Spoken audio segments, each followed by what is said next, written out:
সংকল্প সাংস্কৃতিক মঞ্চ আয়োজিত শরতের আগমনী উপলক্ষে কবি সব্যসাচী দেবের লেখা তৃষ্ণা।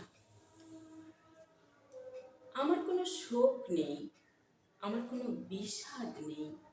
হে গুরুবৃদ্ধগণ, আপনাদের নীরবতায় আমার কোনো ক্ষোভ নেই। পিতামহ ভীষ্ম, ক্ষমা করবেন, আপনাকে প্রণতি জানাবার স্থিরতা আজ নেই। আর কর্ণ, তোমার জন্য ঘৃণাও বড় বেশি মনে হয়। আর হে আমার পঞ্চস্বামী, আর্যাবর্ত বিজয়ী বীরশ্রেষ্ঠ অর্জুন, শক্তিমান ভীম, নকুল, সহদেব, আর আপনি ধর্মপুত্র, আপনারা আমার কৃতজ্ঞ অভিবাদন গ্রহণ করুন। আমি সর্বজ্ঞা নই, যজ্ঞভূমির অগ্নি থেকে আমার জন্ম। ধর্মাধর্মের ক্ষুরধার পথ আমার অজানিত। আর্যপুত্র, আপনার বিচার তাই আমার পক্ষে ধৃষ্টতা। আপনার কোনো বিচলন নেই, আপনার ধর্ম আপনাকে রক্ষা করেছে বিকার থেকে। কৃতজ্ঞতা জানান সেই ধর্মকে। ভীমসেন, তোমাকে আমি ভালোবাসা দিইনি কখনো, তাই তা ফিরেও চাইনি। শুধু তোমাকে আমার জিজ্ঞাসা ছিল ফাল্গুনী, ঊর্ধ্বচারী মৎস্যের ছায়ালীন চোখের থেকেও দুর্লক্ষ কি দুর্যোধনের বুক? বলো সত্য করে, প্রেম নয় শুধু পৌরুষের আস্ফালনই ছিল পাঞ্চালী বিজয়ের পটভূমি? কিন্তু মিথ্যা প্রশ্ন, আমি জানি তোমার কোনো উত্তর নেই। যেমন নেই কোনো ভালোবাসা, তোমার শুধু আশা আছে। কৈশোর থেকে তুমি জেনে এসেছ বীরভোগ্যা পৃথিবী আর রূপমুগ্ধা নারী। জেনেছ একদিন ধার্তরাষ্ট্রের হাত থেকে ছিনিয়ে নিতে হবে কৌরব উত্তরাধিকার। জেনে এসেছ যেখানে যা কিছু সর্বোত্তম সেখানেই পৌঁছতে হবে তোমাকে। শুধু এই কুমারী লক্ষ্যের দিকেই তোমার দৃষ্টি ধনঞ্জয়, তাই অনায়াসে তুমি সরে যাও এক নারী থেকে অন্য রমণীতে। তোমার পূর্বপুরুষেরা যেমন একদা এক তৃণপ্রান্তরকে নিঃশেষ করে চলে যেতেন বনান্তরে, এই দ্রুত সভায় দাঁড়িয়ে আমাকে জানতে হলো নারী শুধু কয়েক প্রহরের বিলাস সঙ্গিনী। মণিময় হার, শত সহস্র তরুণী দাসী, দান্ত মাতঙ্গ, গন্ধর্ব প্রেরিত অশ্বযুধ, আর আমি পাণ্ডুপুত্র বধূ।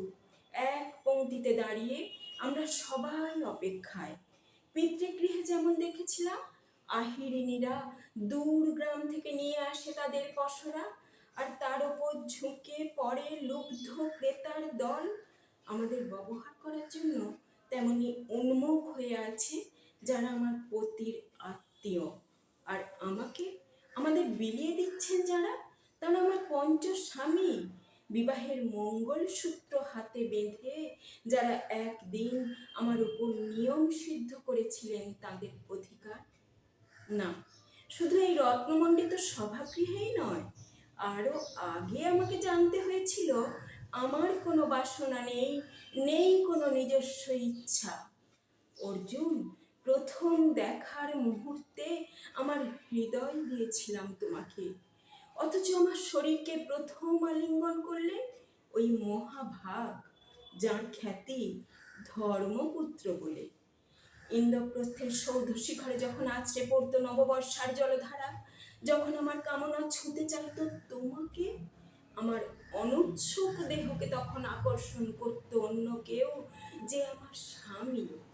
বসন্ত রজনীতে কিংসুকের প্রমত্ত উল্লাস মুহূর্তে তোমার ব্যাকুল বাহু টেনে নিত আমাকে নয়, অন্য কোনো যুবতীকে। বারে বারে আমাকে সন্তানবতী করেছে পুরুষ, কিন্তু তারা প্রত্যেকেই আমার আকাঙ্ক্ষিত নয়।